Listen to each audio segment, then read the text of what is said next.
All right, I've got this confirmation that it's live. Shall we start, Deepak ji?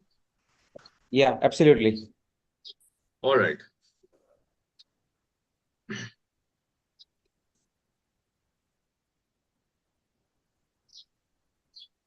Right. So, welcome all. Greetings from Jaipur, India. And this is the 11th International Conference on Peace and Nonviolent Action. And we are here in the third plenary session, which is which talks about cultivating nonviolence through education and arts. So, a little bit about this plenary session.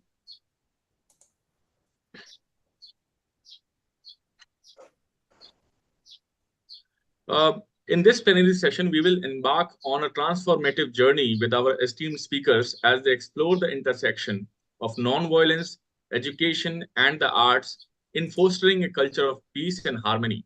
In this enlightening session, attendees will delve into a powerful role of education and artistic expression in cultivating nonviolence and promoting positive social change. Our speakers will share inspiring insights and innovative approaches to integrate nonviolent principles into educational curricula and artistic endeavors, empowering individuals to become agents of peace in their communities. From peace education initiatives to creative art projects, they will showcase the transformative potential of education and the arts in nurturing empathy, understanding, and compassion among diverse populations. Through engaging discussions and real world examples, attendees will gain practical strategies and actionable insights for incorporating nonviolence into educational practices and artistic creations. Whether exploring a peace themed curriculum or utilizing art as a tool for social advocacy, this session offers a wealth of inspiration and resources for fostering a more peaceful and inclusive society through education and the arts. Now, I would be introducing the moderator of the session, Professor Gurudat Chilkunda. Professor Dr. Gurudat Chilkunda is a distinguished academician for 40 years of experience, holds a PhD in law and degrees from Mysore University. He excels in teaching, institutional building, and social work, aiding women in matrimonial cases. A Carnatic classical music maestro for 50 years, he explores its therapeutic value. Currently director at Jain University, Bangalore, he emphasizes value-based education and integrates ancient literature to address contemporary social changes. The topic that he has chosen for throwing a light a little bit on it is the inculcation of ethical values in formal education to tune the tender minds for a peaceful future of the world. I welcome Professor Dr. Gurudat Chilkunda.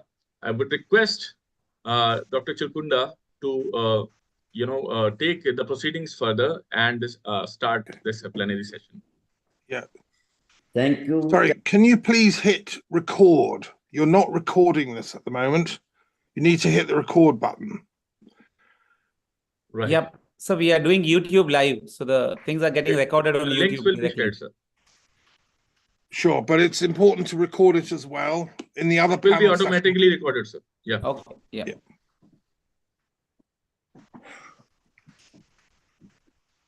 So, thank you for Namaskar. your good words. Thank you for your introduction.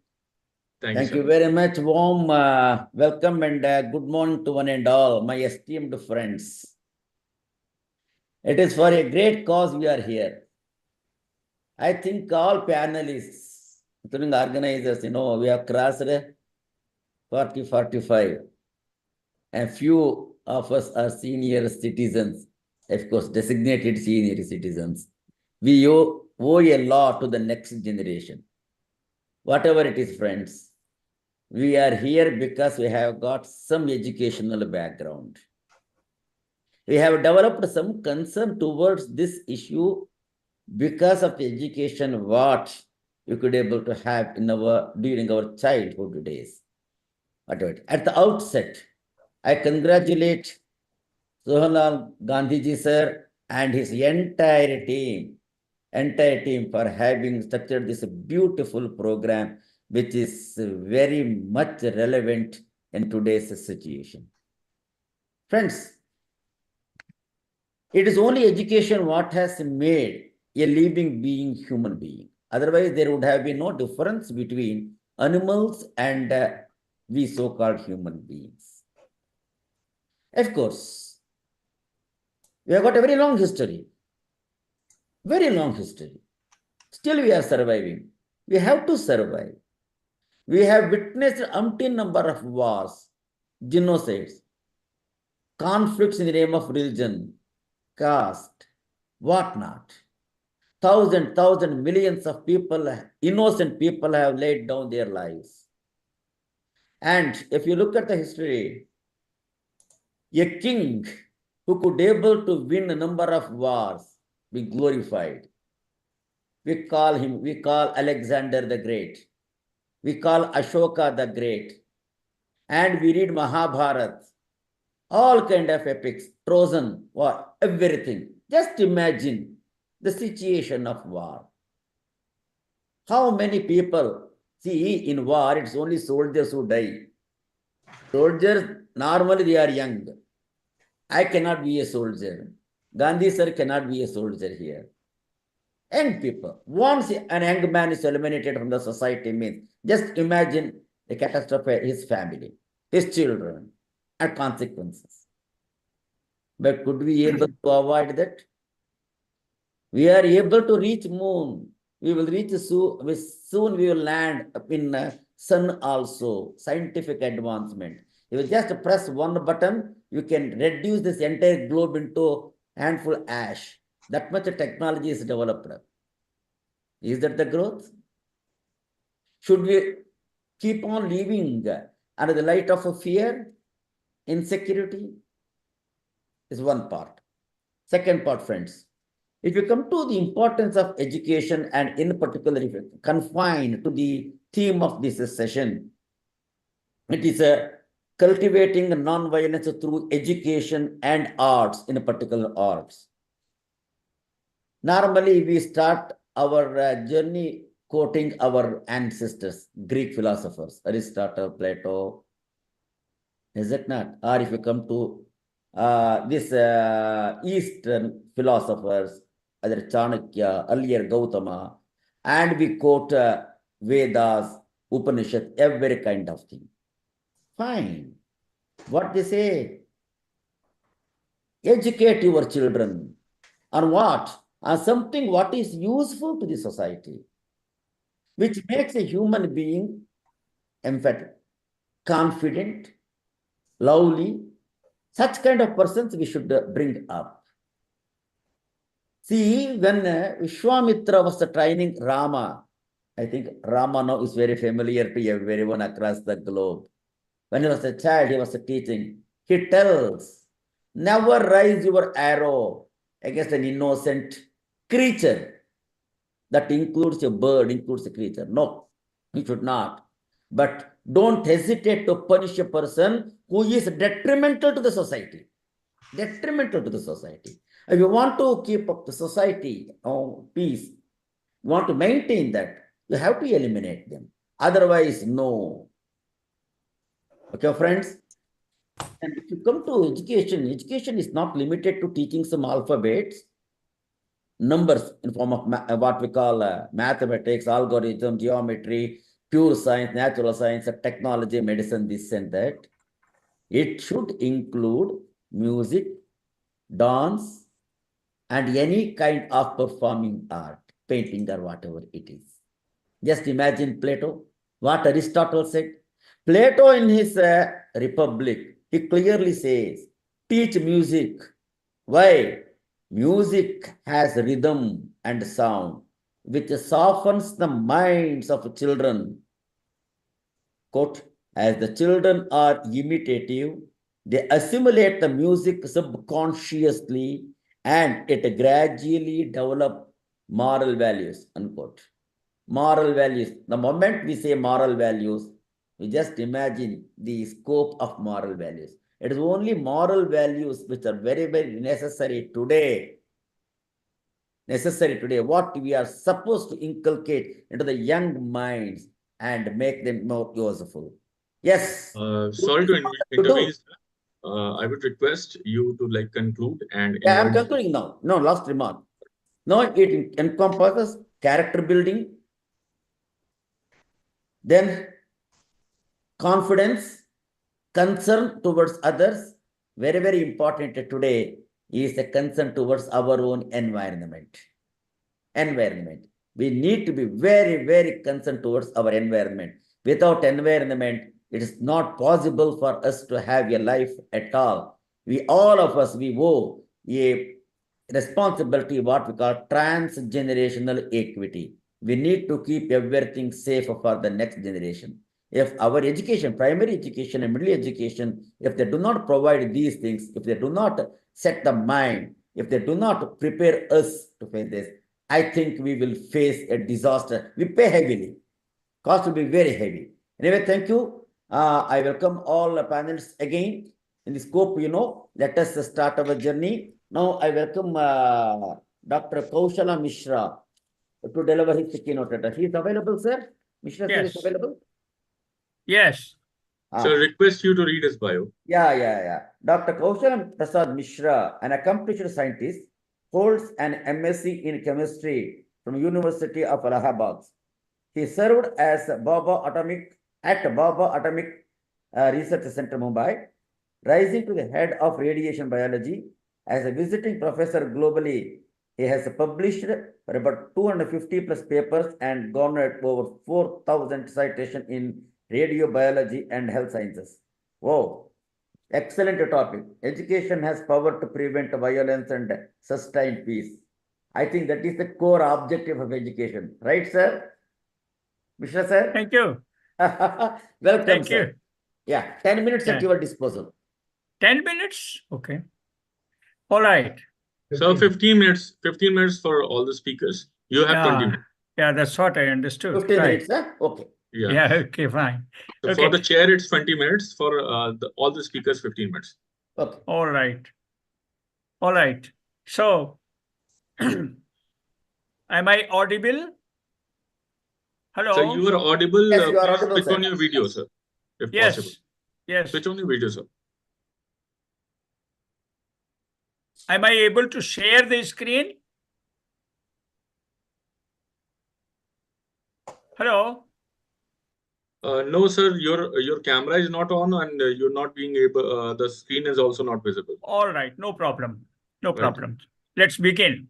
So, ladies and gentlemen, good morning and welcome to this session on cultivating education for nonviolence and arts.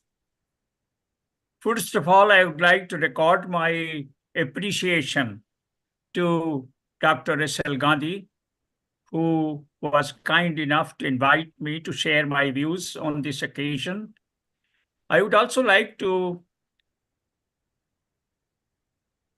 say my gratitude to all the team members who have been cooperative and very communicative.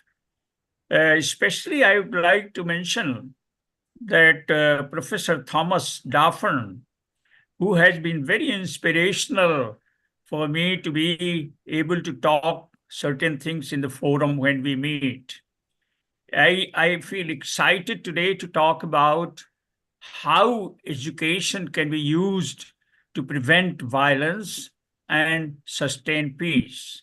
So briefly, the outline of my talk will be what is the trend of violence and how education is a key factor, what are the reforms necessary, and how we have to deal with from child to adult to citizens, and how we promote human qualities of values, morals, and ethics, as Chairman just mentioned, how education can reduce violence globally, the elements of ahimsa, peace gospels, Bhagwan Mahavira and Lord Buddha, apostle of peace, Reverence Acharya Tulsi and Mahapragyaji, and lastly, the hope for a new non-violent and peaceful world. Before I begin, I would like to bow down and say my reverence to Gurudev Acharya Mahashramanji, who I had pleasure to have his darshan recently in Mumbai. I will share some of the things later, but he inspired me to the extent that I'm very fascinated.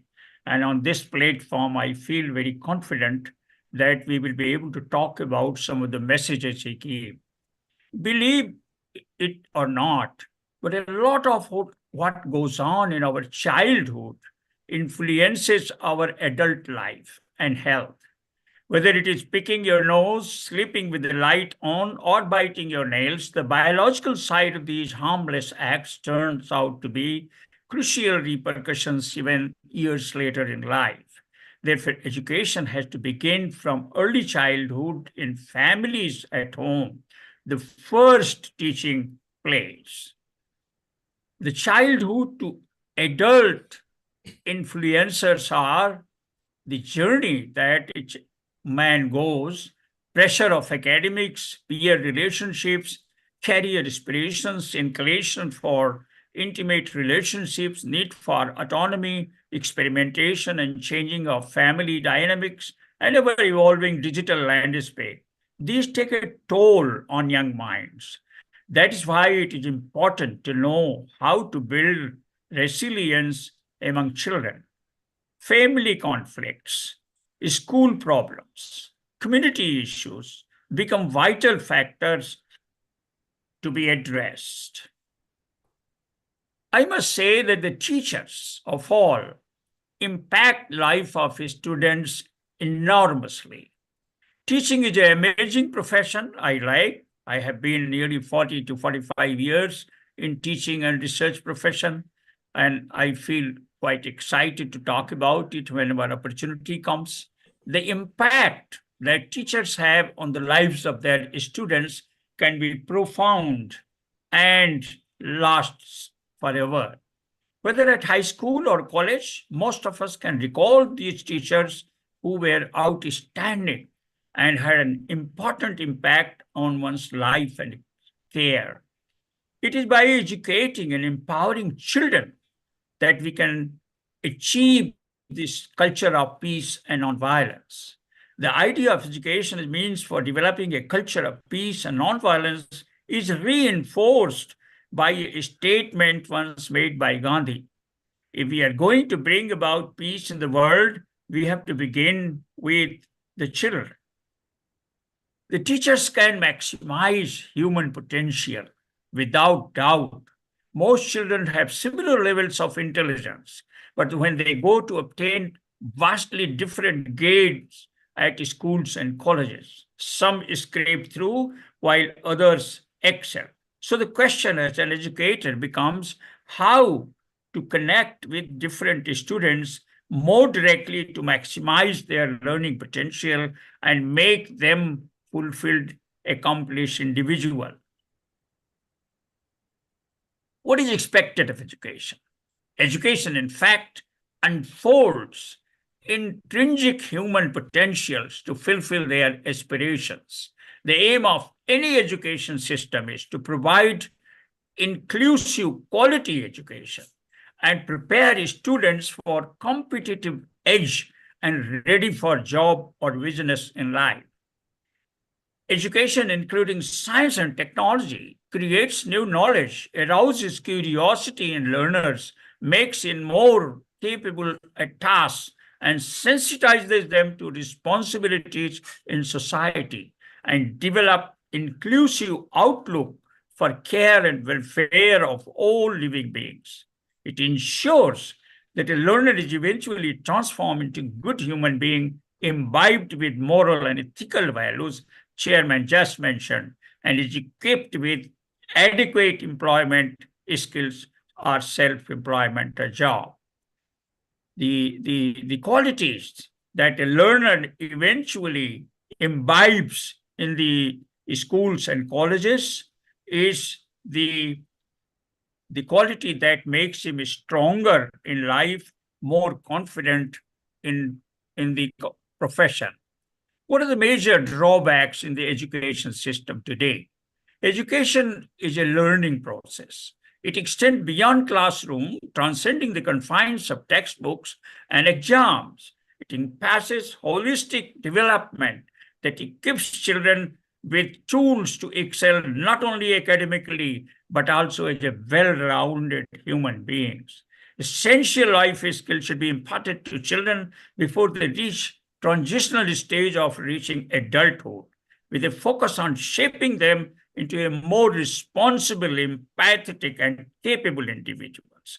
However, present academic contents, curricula, and teaching methods do not address these issues adequately. Therefore, it remains unrelated, and a student returns from the campuses untaught, unskilled. So the violence has been, in fact, a barrier to education. Worldwide, we have 150 million girls and 73 million boys who have experienced sexual abuse. Nearly half of all sexual assaults are committed against girls at age younger than 16 years.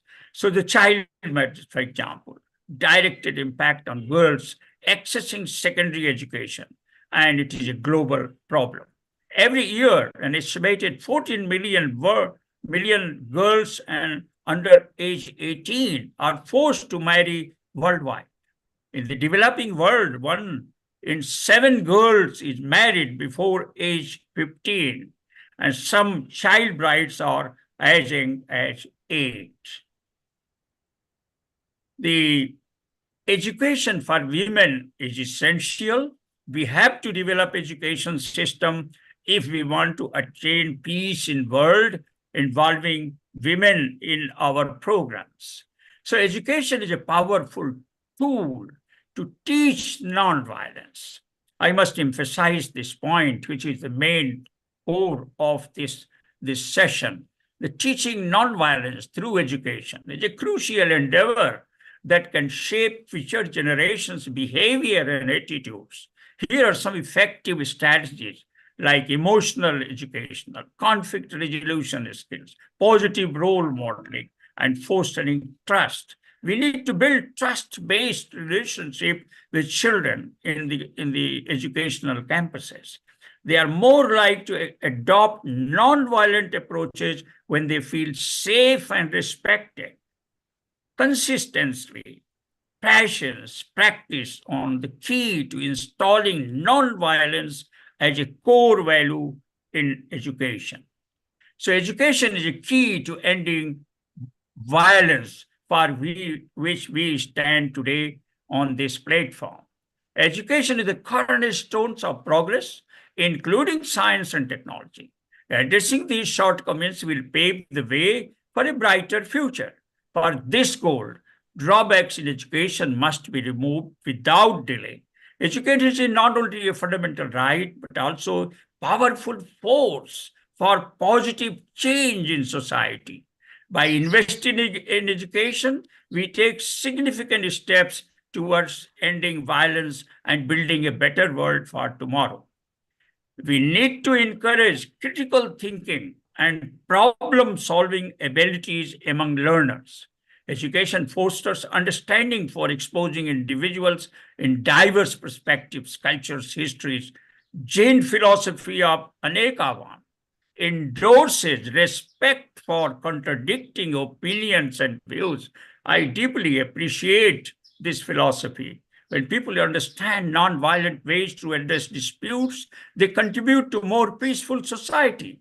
Education can counter radicalization by promoting tolerance, rational thinking, and deeper understanding. By providing quality education, we give individuals the tool to escape poverty and create environment for themselves and future generations. I will now take up 2 or 3 slides, how we nurture children and youth for non-violent. Teaching to deal with disagreements. One of the key points that children and youth must be taught is the skill to manage situations of disagreements. This is what we face in life. Children must be taught to learn to disagree, but with politeness and respect and human values. diplomat, administrators, persons in positions of authority in the international organizations display these qualities in ample measures.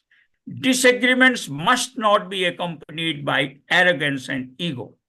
It strictly forbids the policy, you are wrong, I am right, and therefore I disagree. That blunt approach has to be done away with. The other quality that I suggest is a skill of negotiation and art of reconciliation. The attitude of reconciliation and accommodation is priceless. Children must be taught to mutually accommodate each other's ideas, demands, perceptions. Flexibility in behavior and attitudes prove valuable qualities. Ability to analyze and understand viewpoint of another child or student is a gold standard. In our approach to impart education, we must prepare students to be accommodating. Among all qualities, ahimsa is the strength for individual political and social goals. Mahatma Gandhi, the greatest champion of non-violence in the world, he totally rejected violence to win freedom. Quite appropriately, the International Day of Non-Violence celebrated 2nd October to mark the birth anniversary of Mahatma Ji. Satya and Ahimsa proved great weapons for winning over injustice, discrimination, hostility, conflict, and wars. Martin Luther King, Nelson Mandela, and some of the other individuals who have made a mark in society have brought change in society through non-violence route deserve to be mentioned. Notably, Jain monks and saints, priests and practice, followers of Jain philosophy adhere to the principle of non-violence and ahimsa in their daily life. The SDGs of 2030 United Nations goal asked for sustainable peace. Agenda 2030 of its SDG 16 is the main goal for fostering peaceful, just, and inclusive society. Sustainable development underpins sustainable peace, and more respectful, peaceful, and inclusive society creates an environment conducive to sustainable development. Sustainable peace is both an enabler and outcome of sustainable development. And the last point that I would like to make, and would like to especially mention the contributions of Jain monks, saints, and acharyas, Reverend Acharya Tulsi, Reverend Acharya Mahapragyaji, whom I had the privilege of having darshan and discussions on various issues, and the change that they brought through the practices of meditation and spirituality is worth noting. Gurudev Acharya Mahasramanji effectively is carrying the spiritual messages and meditation practices laid by the great saints in their life and practices. And the last slide is just what are the challenges and what are the opportunities that we face in education. While we promote nonviolence through education, we must address some of the crucial challenges such as injustice, inequality, discrimination, poverty, hunger, resource sharing, and human dignities. Education at the same time creates opportunities for constructive dialogues, diplomatic engagements, global peace building and sustenance, combating climate change and environmental issues for building a better and peaceful world. And with this, I would like to thank you for your kind attention, and I hope I have been within time. Thank you very much. Thank you so much, Dr. Kaushal Prasad Mishra ji. Professor Chalkunda is shortly joining us. There was some technical problem. Let's wait for him for a minute, and then we'll continue.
Yeah, so Professor Chalkunda will join us shortly. By the by, I would take this opportunity to invite Dr. Pat Patford. Uh, I would just read a little about her. Dr. Pat Patford is a prominent figure in conflict transformation and nonviolent conflict management.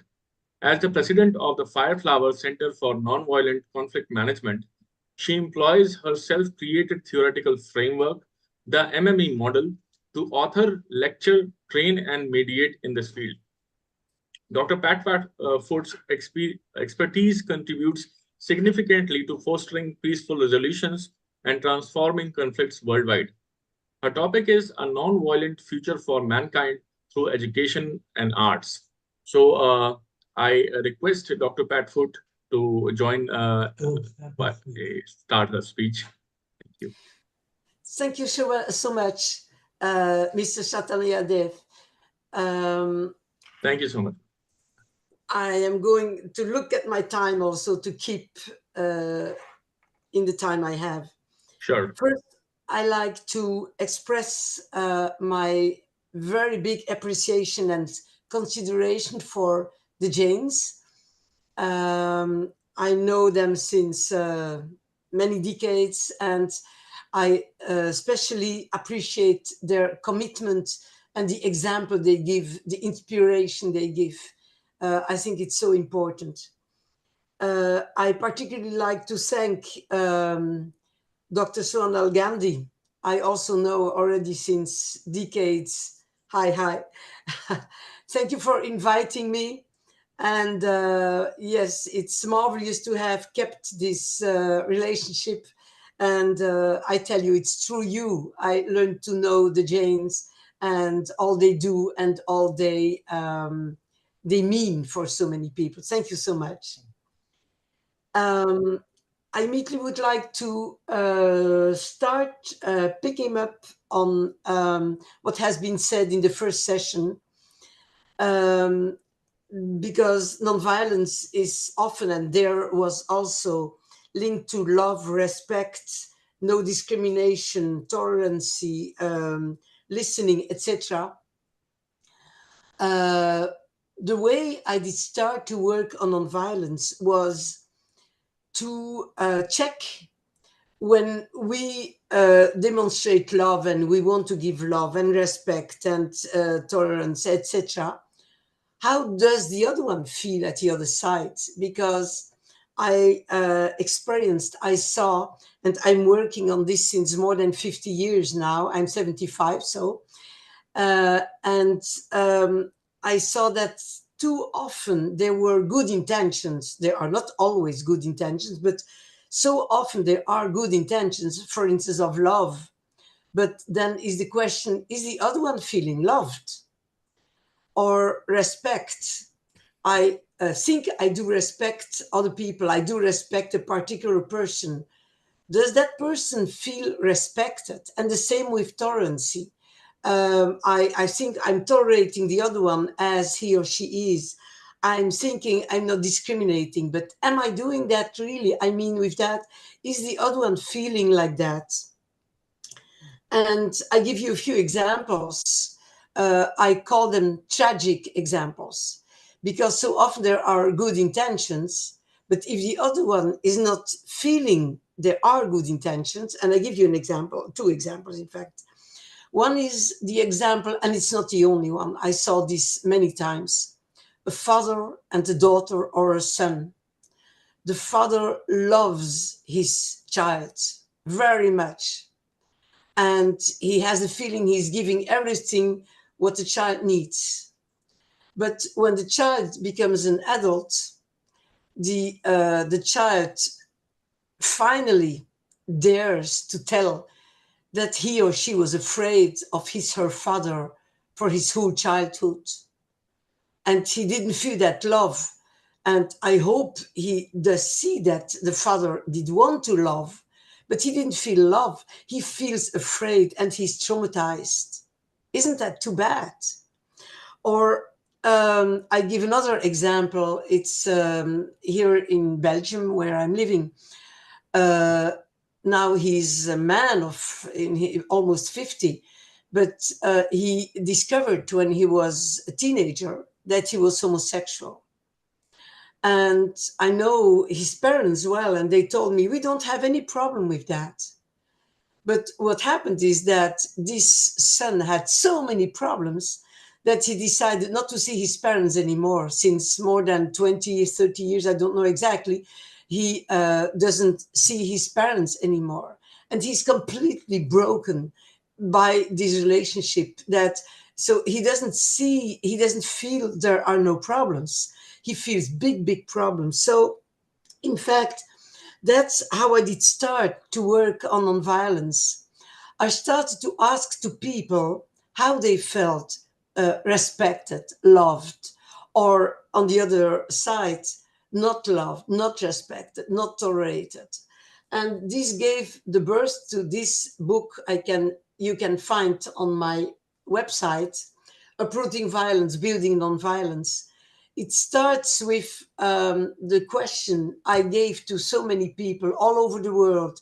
Well, I mean, in so many places in the world, to so many kinds of groups. I mean, from very young, from children, teenagers, teachers, parents, also in prisons with prisoners, but then with elderly people, with so many people. My question was, what does cause pain to you? What is violence for you? Just listening to them, because I was first inspired by Gandhi, of course, the Mahatma. I was inspired by Martin Luther King, also by Lanza del Vasto. I don't know if you know him, but we call him the European, the French Gandhi. I met him many times. I was inspired by all those theoretical input I got, and practical when I went to the community of Lanza del Vasto. But for me, it was so often, especially towards education, because I started with this study before I was expecting my own babies, my own children. That's 50 years ago, exactly this year. I wanted to better understand how can we put nonviolence, especially in education, in practice, because so often people talk about values, and these are beautiful. I love those values. They are very much inspiring me and giving me a lot of energy and commitment. But how do we put them in practice? That, and especially to us children, when I saw all those people as a parent and they wanted to do good to their child, and then afterwards I hear from them 10 or 20 years later that they felt very bad in those situations, then I wanted to know how can we do that? And it's on basis of that I started with those models that were developed. I did facilitate their development, but in fact, mostly they were developed by the people I was working with, all those groups. And then I'm going to see if I can share my screen. I did send it also to Chatanyana Dev so that he could help me in case I need it. I'll see if I can. I'm sorry to interrupt, ma'am. I Yeah. think we have reached our time, of 15 minutes Yeah. of your allotment. So request you to conclude it as soon as possible so that we can move to the next. Okay. Can we have figure number 1? I did send it to you. Can you give it? It will take more time, ma'am. Your time is already completed. Oh. Yes. Okay. Can I try myself then? You can take 2-3 minutes more to conclude so that we can invite the next speaker. Okay. But I needed those. Just a minute, ma'am. Yeah, give me a minute. Yeah, okay.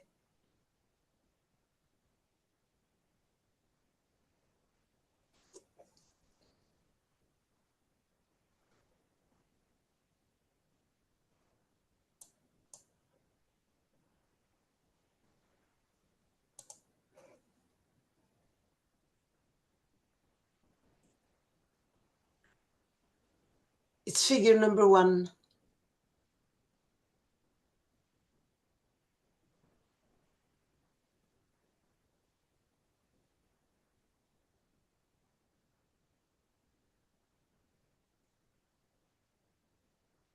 Thank you so much.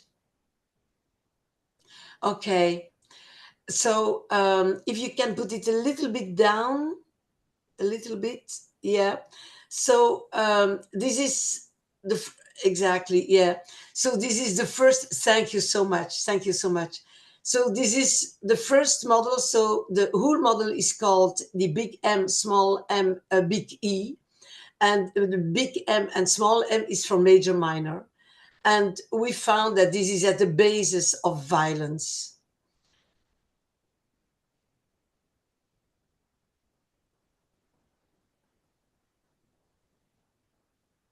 Okay, thank you so much. And so we put a lot in major minor. Every time again, it's pushing people down. It's humiliating people. There are so many ways to do that. And then can we see figure 2? I understand I don't have a lot of time.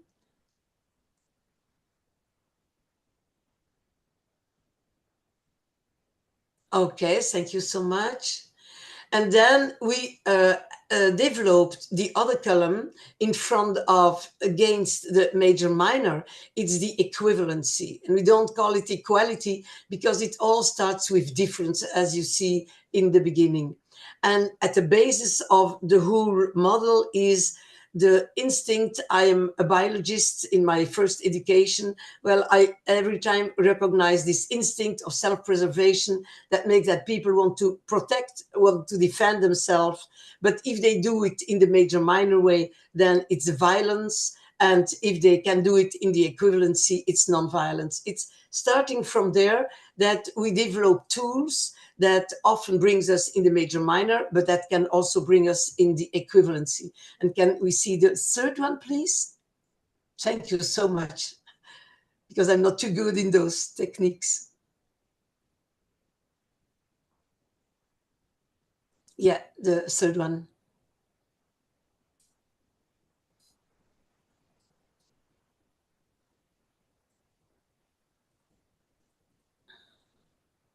Because we developed for children, we wrote a book, and we have also posters where they can learn to recognize this major minor and this equivalency with some characters. And here you see them, those two, Jeff and Lynn.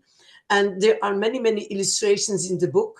And the second one is already an example of the escalation. So how it often starts with non-verbal ways, and then verbal, and then with physical, with the body, and then with objects. And at the end of the book, we, of course, get to the equivalency. There we get to the last one. Yeah, and we give them the tools with those two characters, how they can put it themselves in practice. Okay, I'm going to leave it there, as I understand my time is over. I just wanted to say something about the models we are using and the way we work with children. Okay, thank you so much for making it possible. Thank you so much, Dr. Pat Bradford. That was a remarkable speech by you. Thank you. Now I would request Dr. Sarpil Tensar, who is with us, to say a few words. I'll give a brief introduction about Dr. Sarpil Tensar. She holds a master's degree in American culture and literature from Istanbul University, exploring topics such as feminine Gothic and postmodern ethics in her thesis. As a lecturer at Istanbul University's linguistic department, she introduced eco-linguistic classes, broadening students' perspectives on ecological issues. Tensar's research encompasses sociolinguistics, eco-linguistics, and cultural ecology, reflected in her publications and translations. She is also a board member at Darussafaqa Society, actively contributing to its educational initiatives. Her topic today is education, peace and sustainability, Ottomans and Turkey. So I request Dr. Tensar to please. Here I am. Can you hear me? Yes, ma'am. We can. Okay. I will need to share my screen.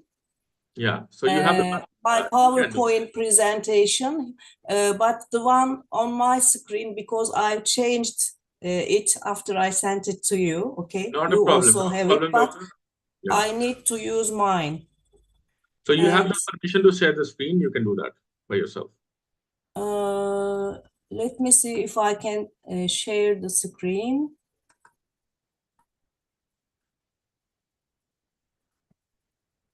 All right.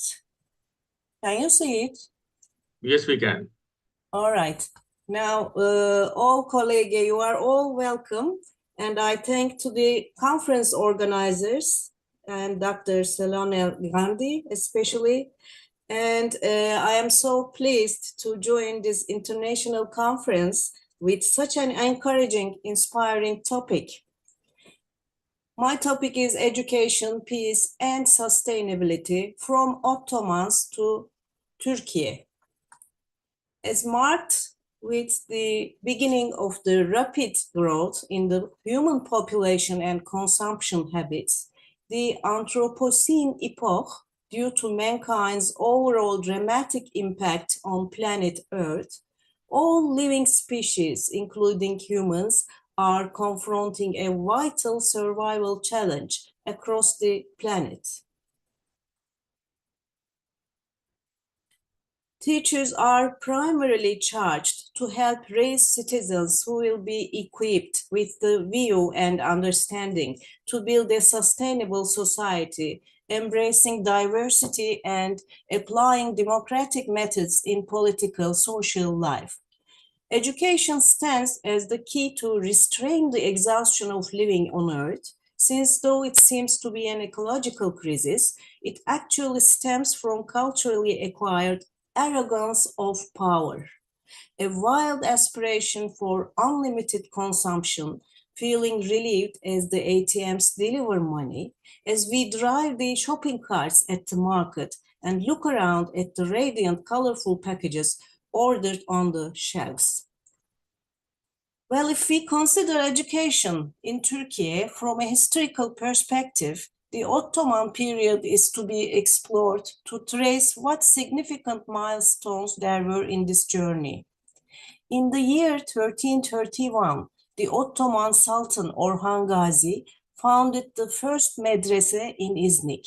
Since then, the medrese were the formal places of especially religious education till the establishment of Turkish Republic in March 1924. A new law was then put into force, the law on unification of education, and then medrese education was abolished. So beginning from the earlier periods of medrese education, students were supplied with books related to these fields, and all these classes were presented in ready-made form statically. For this reason, medrese education was no more as attractive as it had been in the earlier period, and edict of reforms often became a current issue. The 19th century Ottoman Empire displayed a period of women's being subject to unequal rights in the economic, social, and political domains. The second constitutional monarchy in 1908 was manifested, and after that, women's place in society was changing through new regulations in education and social life, paving the way for women's active realm of existence. The second constitutional monarchy created for women a bridge between traditionality and modernity. Thus, women and other citizens also attended the secondary schools after the elementary schools and also the occupational schools. So girls were to learn at school the concepts of God, country, family, identity, self, and chastity. Girls' education was considered as a support to the collapsing Ottoman state, for girls had to be aware of their legal rights and lay claim to their country. The establishment of the Turkish Republic in 1923 was a milestone for giving start to activating modernization, which provided women with the technical occupational education. In 1934, Turkish women were allowed, before many Western countries, the right to elect and to be elected. As Turkish women gained new rights of citizenship, the whole Turkish society was being reconstructed, heading towards a secularistic state of law that applies egalitarian public policies. Now, the women had access to politics and the parliament, and Atatürk stated his vision about women as such.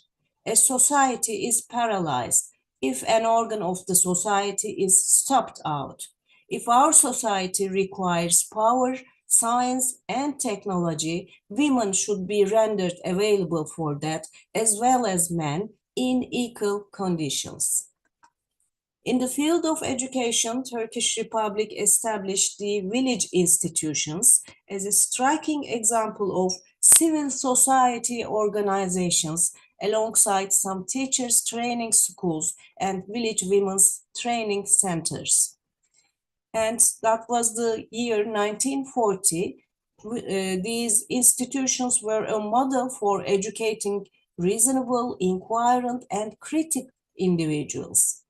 After the independence war, the rapid population increase, 85% of poor primitive villages, was a great problematic confronted by the young republic. So villagers should be, in the best way, rendered conscious and some strong, so that no counter power could relentlessly abuse them anymore. This was the villagers' cause. And this education was giving the friendly nature's theories.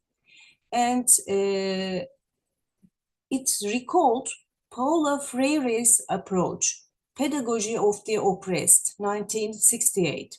Freire proposes a methodology that he calls the problem identifying education model, a pedagogy that is not imposed on the oppressed, but created in dialogue with them. Thoughts that perceive poor and uneducated people as objects and that advocate authoritarian relations instead of human relations due to class differences cannot be liberating.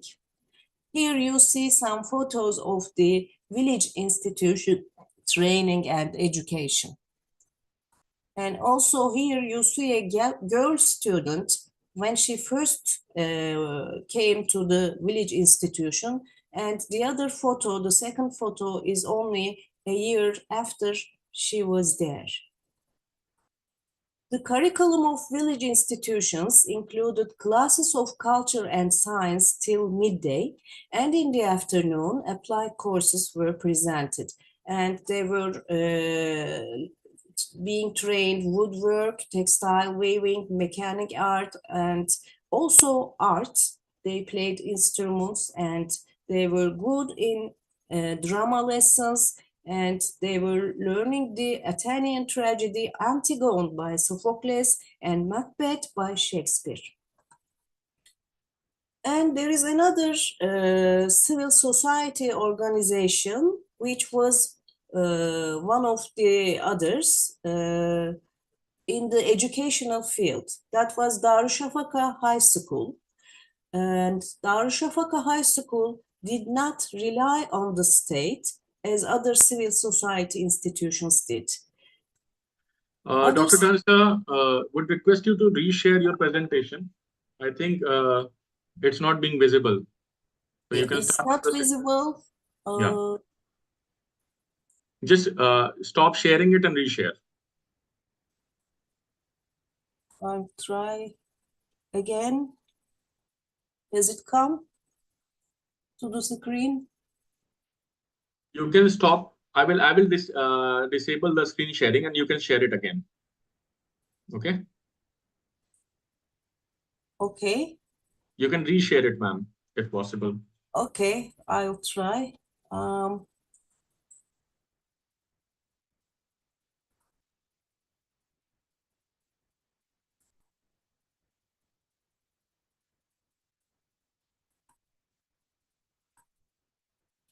Can you see it? Yes, it's visible. Sophia, can you confirm if it is visible? Yeah. Is it visible? Dr. Daphne, can you confirm? Yeah, visible. It is visible, Okay. sir. Okay. Visible. Okay. Okay, I'm continuing then. In 1863, Darüşşafaka was founded by 5 far-sighted brave generals minding the opportunity of education for poor children. Sultan Abdülaziz of the time gave a start and donated a high amount of gold, and then came the military members, statesmen, and anonymous people who donated great amounts of money for poor children's boarding school. Though Darüşşafaka was founded by precious generals, the school has been Now since you can, then. we have removed the permissions. Can you? Sorry. Please continue, ma'am. Sorry. Okay. The school has been since then standing as a non-governmental organization, and it has never been accepting any substantial support from the government, but maintaining its existence by the support of civil society. Today, Darüşşafaka is known in Turkey to be a unique educational institution, sustaining at all times the helpless and the disadvantaged during wars, fires, earthquakes, and even social tribulations. For 160 years, Darüşşafaka Society has undertaken the mission of constituting the equality of opportunity, providing access to orphans and the parentless who are unable to afford education. So they will be ready for an innovative life, self-confident and as self-confident and patriotic individuals. This is the first historical building of Darüşşafaka, built in 1873. And here I have one sentence to add about girls and Darüşşafaka. When the 5 Ottoman generals founded Darüşşafaka in 1873, they were radically far-sighted that they wanted this school to be a co-educational school for girls as well as boys. But because then in the Ottoman period, girls were not allowed to be educated. But they wanted girls to be educated, but it was a very early attempt, and girls were not admitted to Darüşşafaka for a century till 1971. And I myself is one of those girls who entered Darüşşafaka in 1971. So what actually does it today mean to be an educator as the society encounters the ecological and social dilemma? How can schools contribute to the construction of a healthy, just, and a sustainable life? If the modern system of education is creating an illusion to increase the value of consumerism, materialism, undue competition, and violence, the educational institutions have to work out a new alternative of basic education. As Gandhi, who was a real hero of nonviolence, said, if one does not practice nonviolence in one's personal relations with others and hopes to use it in bigger affairs, one is vastly mistaken. Nonviolence, like charity, must begin at home and continue with a sound base at schools. As a whole, this is a doctrine of peace. Without peace, without democracy, men will not be able to slow down the erosion of ethical values, the turmoil in youth, ecological violence, and the increasing cynicism in society. Being able to realize all conditions of democracy corresponds to a specific discourse, a socio-linguistic system with metaphors in the language of a society as well, which has its stems in the cultural touchstones of the society. Language exists in the mind as a potential that implies the possibility of action. Language involved in the cultural stems, a child is educated and raised in a community, identifies the patterns of social behavior and thinking. Today's school education is an extension of discourses of modernity, which involves the taken for granted value hierarchies worldview, including anthropocentrism, progress, individualism, science, rationalism, and mechanism. Teachers can begin with classroom activities and the way they treat students, creating utmost respect to diversities, not allowing gender, race, color, religion, and class discriminations.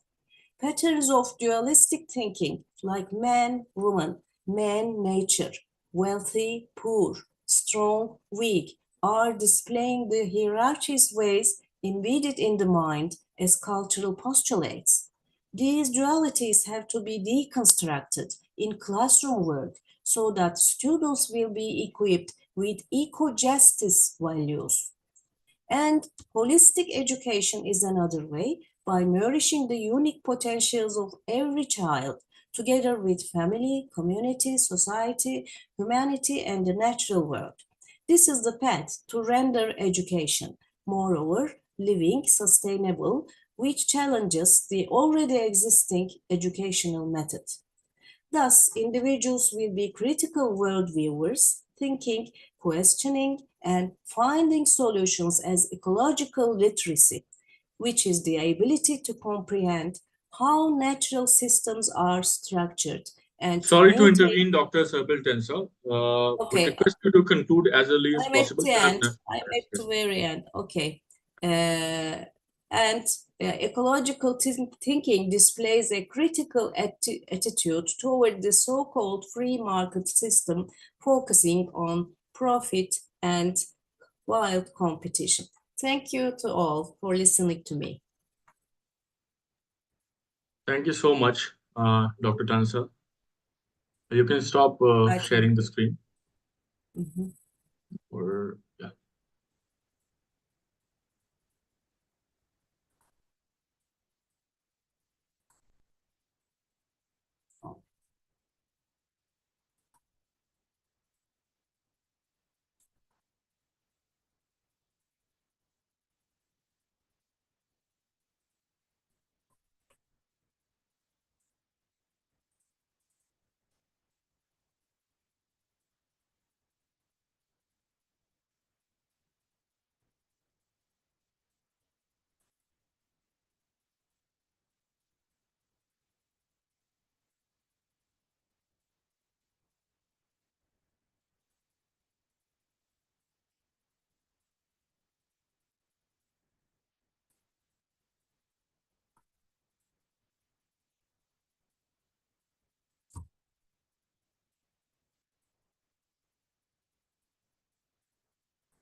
I'm really sorry, I got disconnected.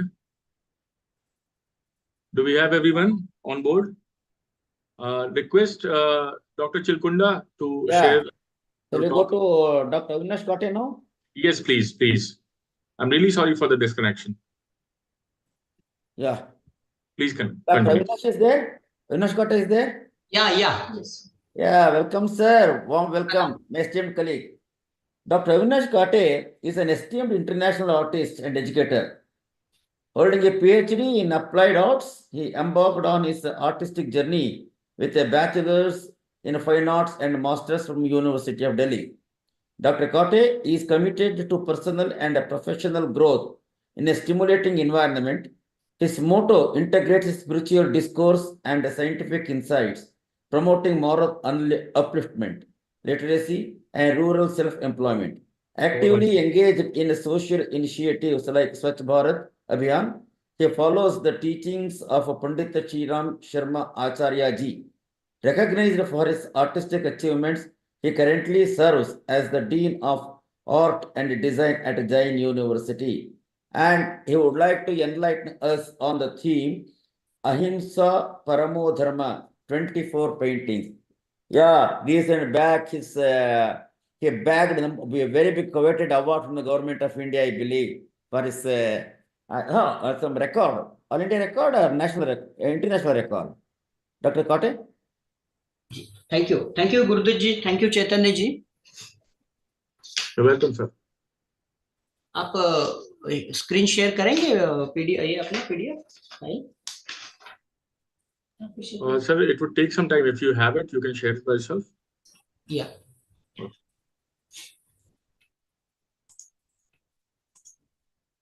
Okay. Share it.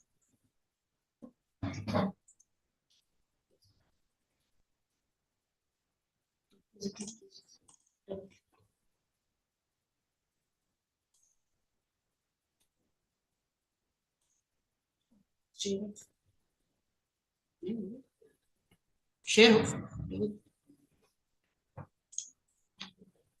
ठीक है, no problem. गुरुर् Brahma गुरुर्विष्णु गुरुरेव महेश्वरा गुरु साक्षात परब्रह्म तस्मै श्री गुरुवे नमः. 11th international conference on peace and non violent action में सभी अतिथि और गुरुजनों को मेरा प्रणाम. 24 डिवाइन लाइव अहिंसा परमो धर्म शेयर नहीं हुआ.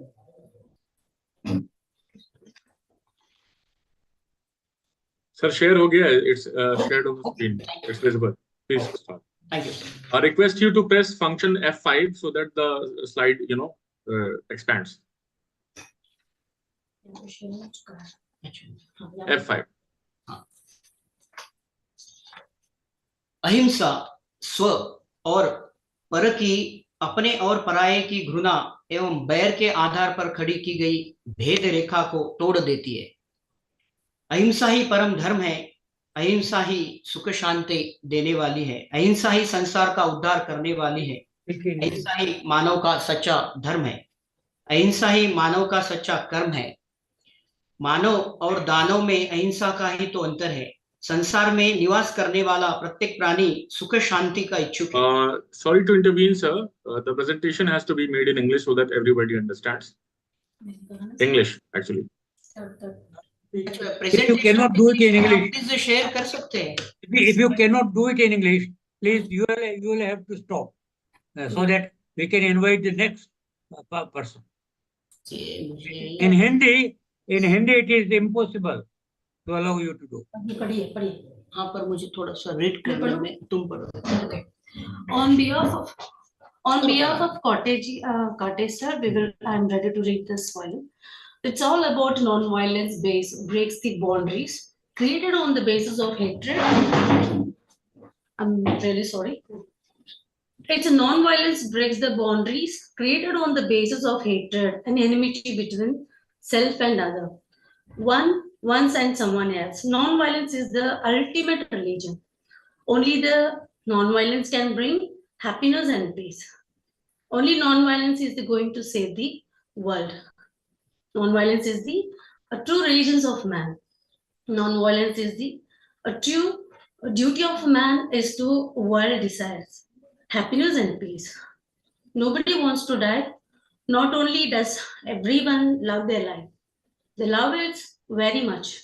Destroying such a very dear things is a violence, and the one who protects it, save the other even by giving his life, gives life to them is non-violence, is a true humanity in Jainism. Tirthankara is used for those 24 a great divine, persons who attain enlightenment through penance and action. He created a pilgrimage site that crosses the worldly ocean.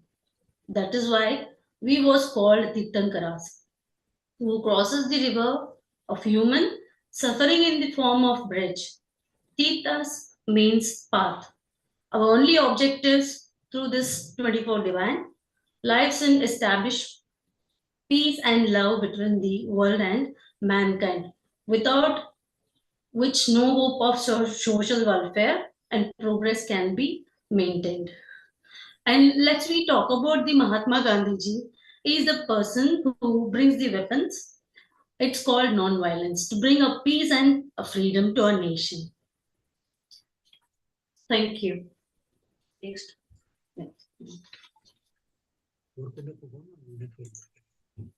Is that okay? And continue. The principle of non-violence is not only important from the point of view of religion and society, but from the political point of view, it is impossible to solve the problems of world peace without it.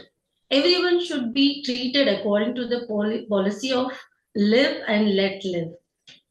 The only way to improve the present turbulent state of world and to save mankind from great destruction is non-violence. Non-violence is the highest spiritual, social, and scientific human religion at present. The biggest weakness of every worldly person is family illusion. Even the biggest workers, social workers, etc., get attracted by women and sons and step break from the duties. People belonging to the general category remains away from our movement. To our work beneficially to the public by the taking responsibility only for their families. That is why a 24 Tirthankaras, divine souls, taught people that even while leading a worldly life, they should never get so involved in the even if an important task like upliftment of the society or a protection of the motherland comes in front of them. They keep shying away from it becomes of the family. That is why it is the duty of man to look after the welfare of his family and relatives, but also to understand his independent and detached existence from the spiritual point of view.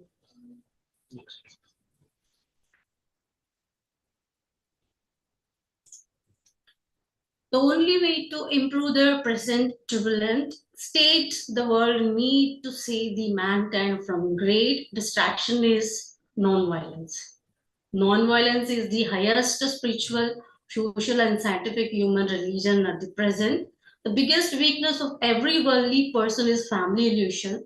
Even the biggest workers to the general category remains away from the movements of work beneficially to the public by the taking responsibilities only for their families. That is why the 24 Tirthankaras. Very sorry to intervene, ma'am. Request you to conclude as soon as possible. We'll move to the next. Sure, sir, sure. The conclusion. Okay. The conclusion, let's talk about 24 divine lines, Ahimsa Paramo Dharma, presenting 24 excellent paintings by Dr. Avinash Kate under the guidance of Dr. Chandraj Raichan, concealer of Jain deemed to be University, is a fusion of spiritual and art where the essence of each Tirthankaras graces these canvases in all the glory of their form, colors, distinctness, tree, symbol, and story, a realm where canvas whispers tales of transcendence and noble souls who attain enlightenment through unaware self-finance. Each stroke captures the essence of sacrifice, which made them across the river of human suffering. As a payar, pilgrimage, They proclaim Ahimsa Paramo Dharma is a great message. The non-violence path, these artworks seeks to build a world based on peace and non-violence by erasing distinction between the self and other. Through this 24 Tirthankara creations, Shantamani Kala Kendra aim is to establish peace and loving behavior in the world among the humankind. Without these qualities, there can be no hope for social welfare and progress. Non-violence is the only way to save the mankind from disaster and rectified spiritual, social, and scientific human religion. Let this painted effervescence kindle an era of serenity where love and tranquility entwine, enjoying the essence of existence. Thank you. Thank you. Thank you very much. Thank you so much. I request. And colleague, excellent presentation on Ahimsa and how it has been depicted in Jainism. Thank you. Thank you. Yes, sir. Shall we move on to Madam Sophia Craig Deffron? Sure. Madam is available, right? Welcome, Madam. Madam Sophia Craig Deffron, originally from a classical music background. Oh, excellent. Sophia now draws her inspiration from ancient Vedic philosophy, channeling mantra, medicine, music, Sufi poetry, and ragas into her ethereal soundscape. And now she is going to share her experience and her expertise on how the arts and spirituality can create a dialogue for peace and non-violence between warring cultures. Yes, madam, warring people, warring culture. Sometimes a lot of fight takes place, violence takes place in the name of preserving the culture. Madam, over to you. Thank you. Blessings. Thank you. I'm so deeply grateful to be here. And I'm just, in awe of the beautiful work that everyone's doing. And thank you. Just, yes, absolutely. I just would like to begin by giving ourselves a moment to tune into our heart space and to give our peacefulness for those who, yes, for the world. Thank you.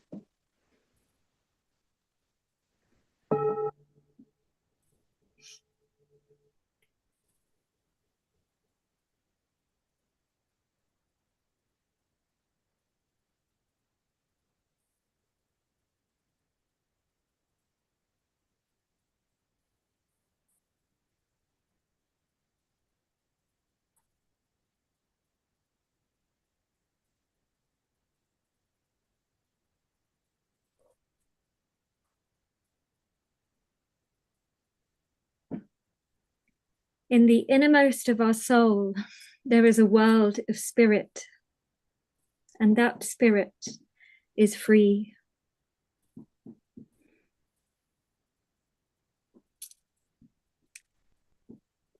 Let me introduce myself. I am an artist, a creative, a musician, a singer, a dancer, anything that calls my spirit to celebrate in the beauty of life. And I also am a teacher. I bring people into this space.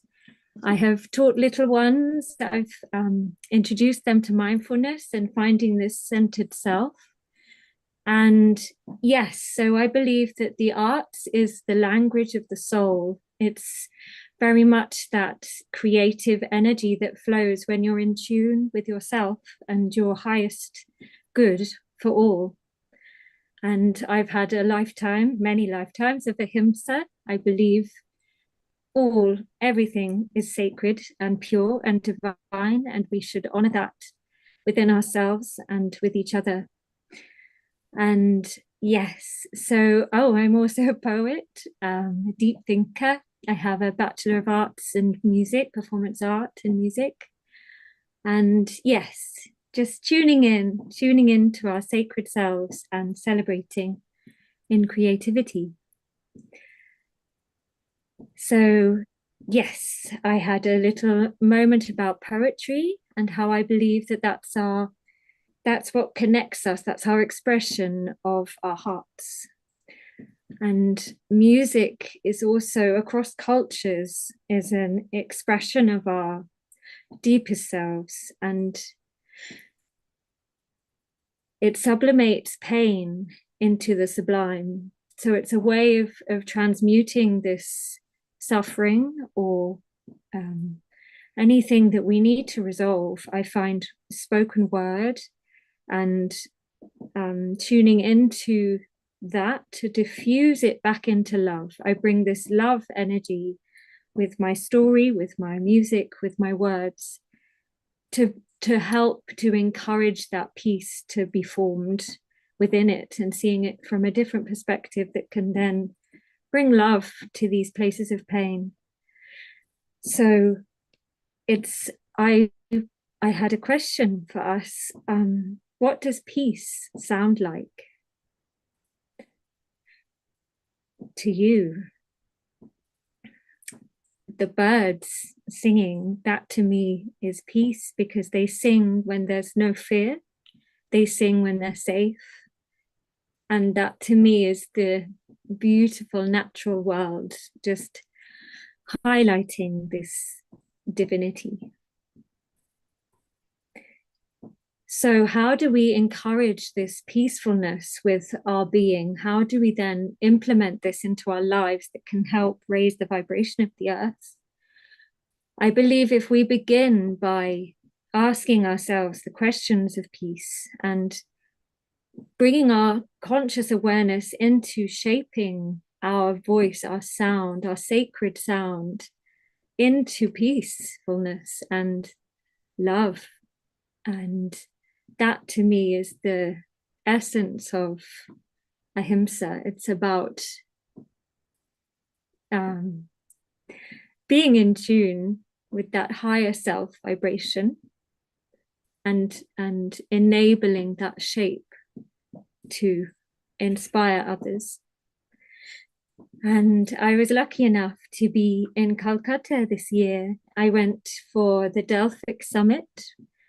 Delphi was a beautiful celebration like the Olympics, but this is more about your intuition, your softer self, your arts and creativity, spirituality, all of the other aspects of reality. Of course, there's strength and power and all of that too. But it's important to not forget that we also have this intuitive, sensitive aspect. And so creating a space where that whole self can be present, I think, is important. And it was at Durga Puja, so I was so deeply humbled to be there. The goddess energy, the mother nurturing energy was all around, and the devotion of the works around Kolkata, and it was just like temples birthed through creativity. It was just purely beautiful, and I was so grateful to be there. So I believe that introducing or reconnecting to this creative, softer side of ourselves and implementing that in the educational schools and places, instead of losing funding, etc. And it's nearly always the arts that gets pushed to the side. And I believe that actually the arts should be paramount in transforming our world from this. It's gone a bit too far one way, and I feel like we need to bring some of the softer, more feminine, but more nurturing side back into our reality. So I do believe that there is a ray of hope. I feel like that is very strong, and I see it as found in the hearts of the people. When each of us is aligned with our spirit, then we can lift this world into love. Thank you. Thank you so much. Sophia, correct. Thank you. Sir, next person. Yes, sir. Please. Who is next one, sir? We have Ignatius Xavier Joseph with us. Ignatius. Yeah. Do we have him? No, I don't think he is there. Yeah, I will add him. Just a minute. Please. He's from. Yeah, I mean, we had him earlier, but the number of panelists were higher than required. So, since one of the panelists is not joining us, okay, so we'll have his presentation now. So I will introduce him briefly because I have not given you the information, sir. Yeah. So give me a little bit of time. No problem, sir. Please carry on. Yeah. Ignatius Xavier Joseph, have you joined?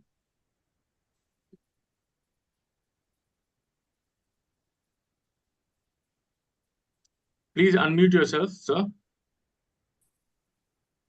and switch on your video. Can you hear me? Yeah, we can hear you. So a little bit about Ignatius Xavier Joseph. He's an Ahimsa artist and the inventor of a new art style, Ahimsaism, based on Indian values and culture and based on Jain philosophy to propagate non-violence, peace, anti-terrorism, environment, ragging, and disarmament. He does so through painting and poetry among students, youth, citizens, and religious platforms, institutions, and other centers. So thank you for agreeing to speak at a short notice, and I regret the inconvenience caused. So let us have your presentation, sir. Thank you.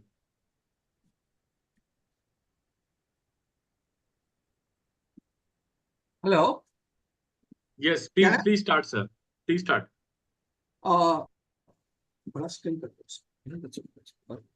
My humble wishes to Acharya Mahashravan and Jai Jinender to all the participants of the 11th ICPNA. I am taking my paper into three parts. One is what is happening today in Burma, Myanmar, about the strike and the violence taking place, lot of bloodshed. The second part is Easter bombing in Colombo. I have interviewed the victims of terror. The third is cultivating non-violence through education and the art. I have done workshop at Colombo with students, 50 students, and their results. The first thing is, now I start with my Myanmar issue. And sir, it is the topic is only about the third topic that you said, so we request you to stick to that. Yes, because yes. of the theme, because of the theme of the presentation, please. Yes, the theme is non-violent. Yeah, we have 15 minutes. Non-violent practices. How we bring non-violent practices in the world. And you have seen the Buddhist monks for the first time coming on the street, going against the military junta to resort the parliament. A parliament which was dissolved, the elected parliament which was dissolved by the junta. So the people wanted to reinstate and reinstall the government. So people have come on the street, and this time Buddhist monks came in large numbers. This is what I have done, a painting depicting their non-violence attitude in a strike, very unique way. They have used their begging ball. A begging ball is like this. This is the arms ball.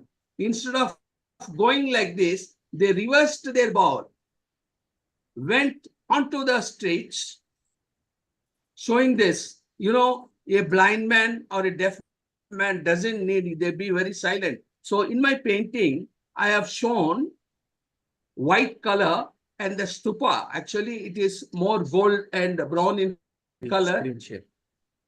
In the answer, no. Can we share the screen, please? And this one, they came on the street and please share it from your side. Yeah.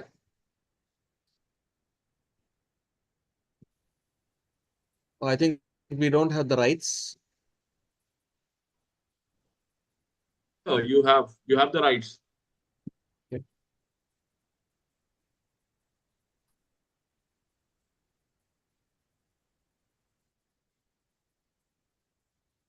You can continue to speak, sir. Okay. So they came on the street, going on the street for taking arms like this, and they were punished with guns and hit. I don't want that. I want my face here. Okay, that's also complete. And so they came on the street like this. And the military used their arm, the gun, which has hit this and goes into two pieces. So this is what I have depicted in my painting. And I have put their faces in white and their arms into white and the vessel also in white to show peace. And the wooden structure is also shown. And the gun here, it comes and the flag of peace is shown. And the vessel, the butt is coming away. This is coming from the military headquarters. This is what is shown. In this, two elements are the sufferers. One is the lifeline, the river of Myanmar, the pure, clean water coming, and it is disturbed with flowing with blood. I have shown in the painting.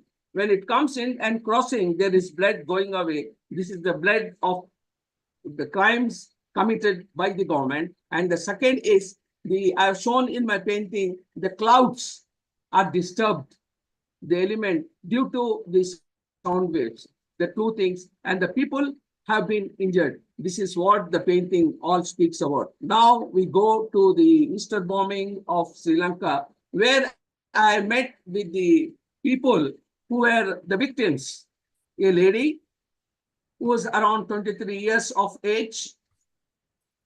I spoke to her, and when the incident happened, she was standing along with her husband in a church when the blast took place, and she was unconscious and fell down. She was transported to the hospital by a Muslim auto driver who happened to pass that way. Hearing the sound, he shifted her to the hospital.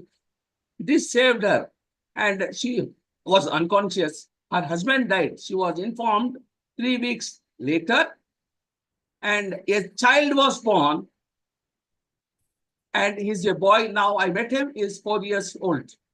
I asked her, do you have any grievance against the bomber, or do you have any hatred towards the bomber? She said, I don't have. I asked any and emphasized and about peace, but she said, I don't have anything. What has happened has happened. I don't want anything, but this is done, particularly knowingly they have done, and they have done this, and we are the sufferers. Now I want some relief from the government or some organizations. No one has supported me.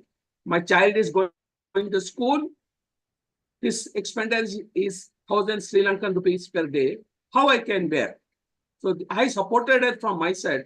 I shared in my paper her number. If anyone wants to, also can support her. In the third part, and at the Sri Dashani Hall in Sri Lanka, I have asked, because I went there because of the Global Peace Festival 23 conducted by USATA.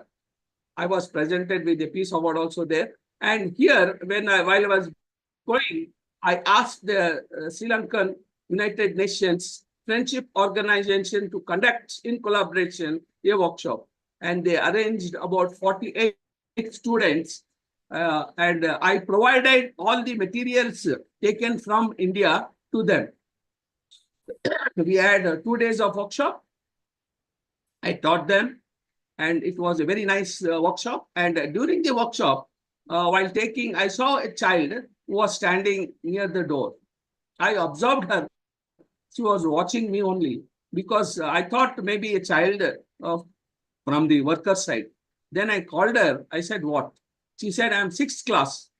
I was much surprised because I kept a deadline. Children from 7th class onwards will attend my class. So immediately I gave her seat. Then I have to go back on my words, and I provided all the art materials. And she did very good paintings, and the paintings have come out very well. And the students also cooperated. And I had some problems in Sinhalese because when I'm speaking in English, they are able to understand, but they cannot uh, uh, come to me directly. I have to have some translator like that. So the workshop gone well, and they have done on non-violent paintings. The paintings like peace, like loving animals, loving old parents, and environment, ecology, peace, environment, like this they have done. A lot of paintings have done. I will show you in my frame now.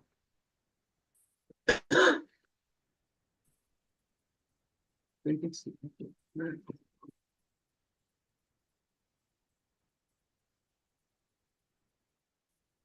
These are the students who received the prizes given by the organizers, and their works is there again.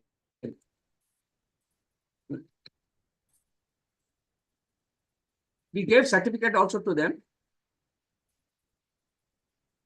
These are the works of the students. They have done plants, they have done trees, and they say elephants will come to our urbanization. They will also urbanize if we cut forest. Such were the works of students. Very good works they have done. And trees, plants, water harvesting, save water, and on strikes. These are the things students, after teaching, we could extract from the students. So what I mean to say, we want to spread non-violence in the world. First, we must go to students in schools, educate them at a very young age, so that in future, in maybe 20 years, the world will be a little better and we can get rid of this violence. So all the NGOs must come forward to do such works and promote peace in the world. And one more thing I would like to show you. In Sri Lanka, I was awarded the non-violence award by the Sri Lankan United Nations Friendship Organization, given by the Justice Cabinet Rank Justice Minister in Sri Lanka at the Bandaranaike International Center for my works, for my contributions. And it was very nice because suddenly I was unaware, and it was given for me for the second on the International Non-Violence Day. I was there celebrating International Non-Violence Day from 30th to 5th of October. In this, the Global Youth Peace Festival conducted by USATA also given me an award. It is there in my papers. You can see. Sorry to intervene, sir. We request you to conclude your speech. Yeah. And then we can move on to the question answer session. Yes. And what I used to say is, I thank S.L. Gandhi and the committee for bringing me here in this ICPNA. I am very grateful and thank you. And namaskar to everyone. Thank you.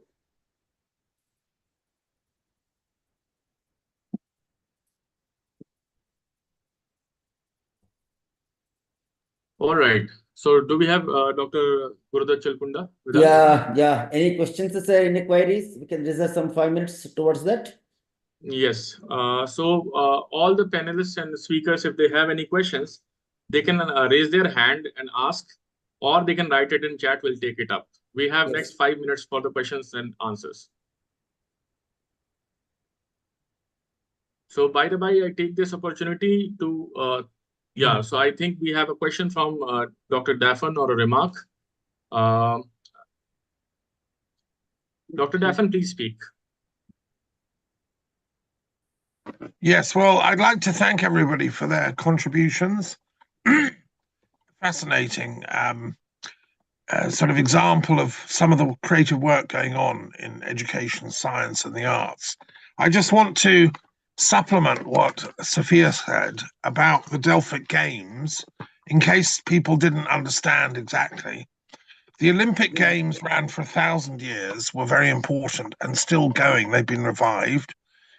I'm part of a group now reviving the Delphic.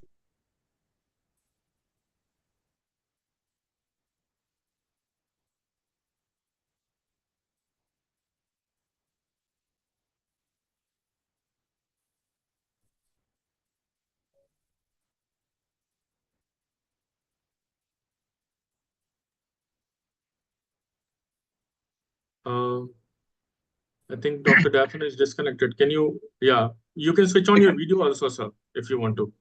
Sure. Yeah.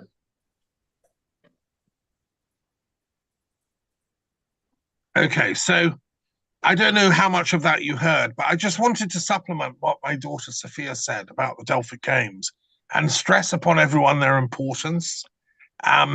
We've all heard of the Olympic Games, which happen every 4 years, and there's a huge thing around the world. The Delphic Games are doing the same for the arts. They ran for 1,000 years in the classical world at Delphi in Greece. We've revived them in the 1990s, and we want all artists around the world, poets, painters, dancers, musicians, but also ecological artists and people working with digital arts. Every 4 years, we're planning a big international peace games. Now, the Delphic Games, you couldn't take part if you were in a state of war. The Greek city-states like Sparta and Athens were always fighting.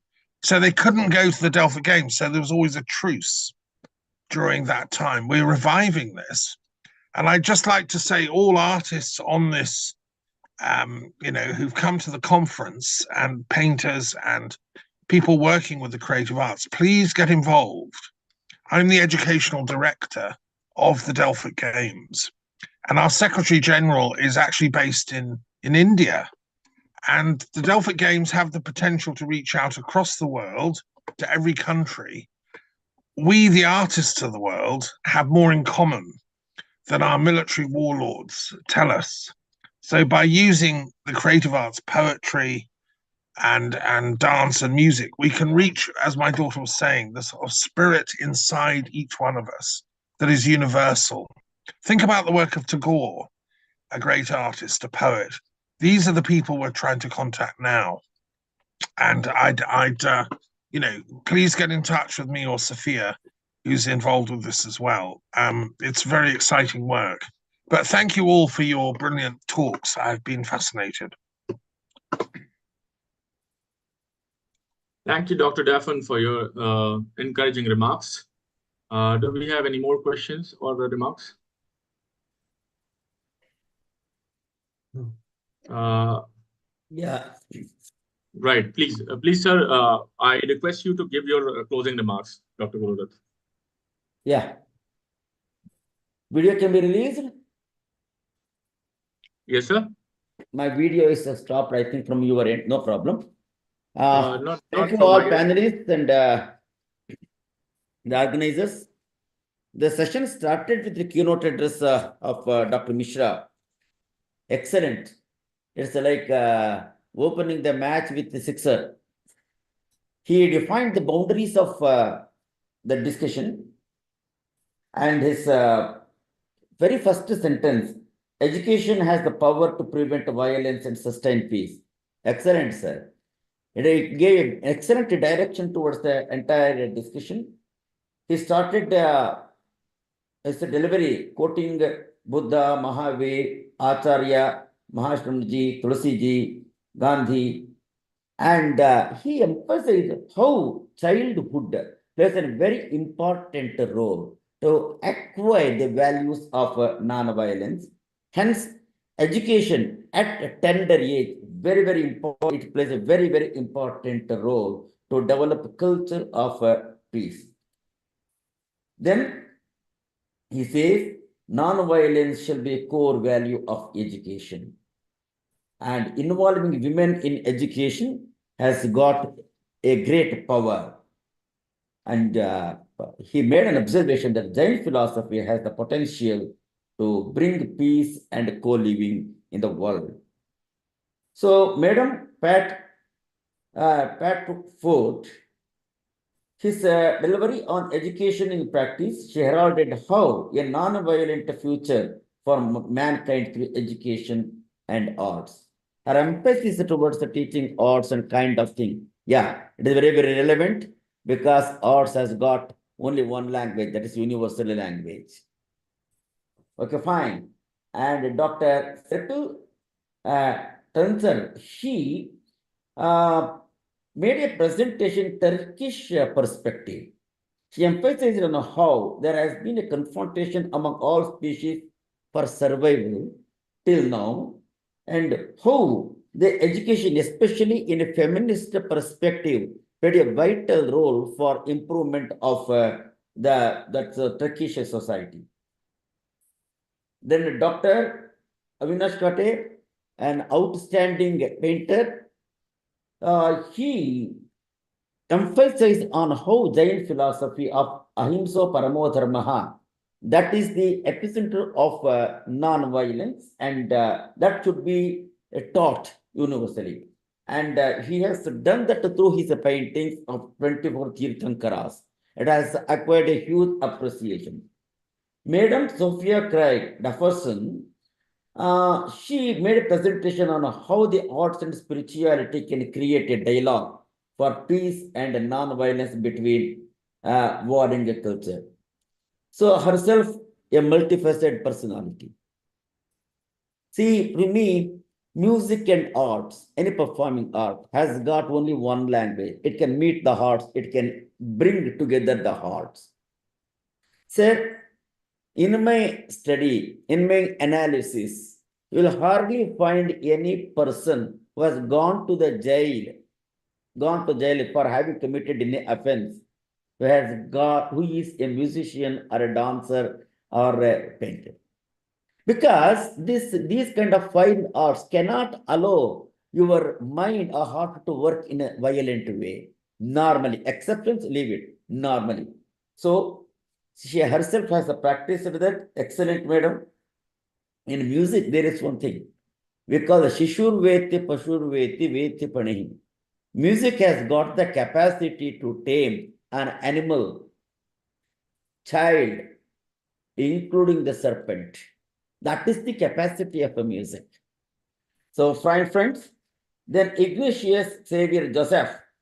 So he demonstrated his experiences, his own personal experiences, how he worked for the promotion of peace and how to bring out the emotions with the three examples in the different parts. Excellent, sir. Especially the children who painted on the environment related issues, is very, very relevant for this for the theme of this non-violence and environmental sustainability. And at last, Thomas Jefferson intervention and the concrete remarks on importance of art and music in a curriculum. Friends, normally, see, in Vedas, in Upanishad, there is one vak.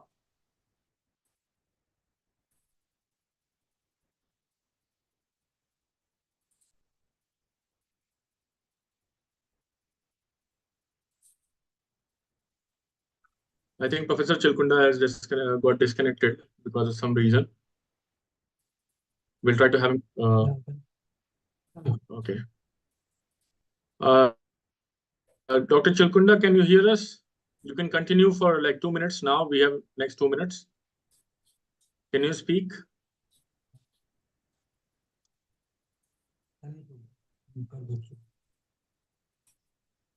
Okay. We have J. Ravi Kumar ji. Sir, if you want to make a statement, you can. Or any questions you have, you can ask. I have sent remarks that let Ignatius share some more pictures what he has drawn on Ahimsa. That is what. Really sorry, sir. We have a constraint of time, so we'll have to stick to that. You are suggested to connect with him for more paintings. I will send you So sir thank mail. you so much.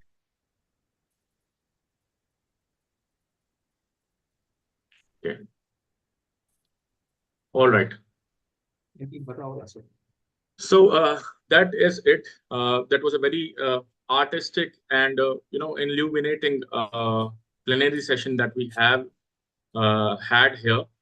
And many thanks to Professor Gurudat Chilkundaji for graciously accepting our invitation to. Hello. Yes. So thank you very much, sir. I thank the HPNA, Gandhiji and Chaitanya. You are a good Chaitanya for all of us. Thank you so much, sir. Thank you so much. Thank you. And we are with one cause, sir, that is non-violence and sustainability of environment. Let us work relentlessly in this regard. Thank you for the opportunity. Thank you all. I beg to be pardoned for some disruptions on account of our technical problem.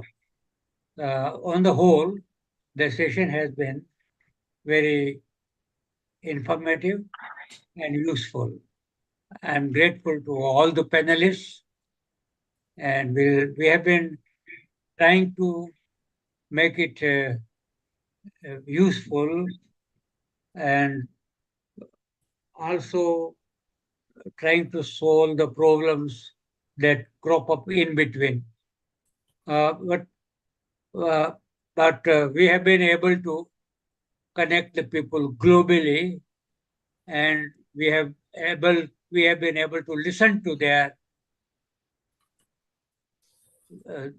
views and opinions. So on behalf of Anvat Vishwarti Society, Anuviva, I extend my hearty thanks to all the panelists and all the viewers. Thank you very much. Thank you, Dr. Gandhi. So in the series of thanks, let me thank Dr. Kaushal Prasad Mishra, who very graciously accept our proposal to deliver his keynote address. Thank you so much, sir.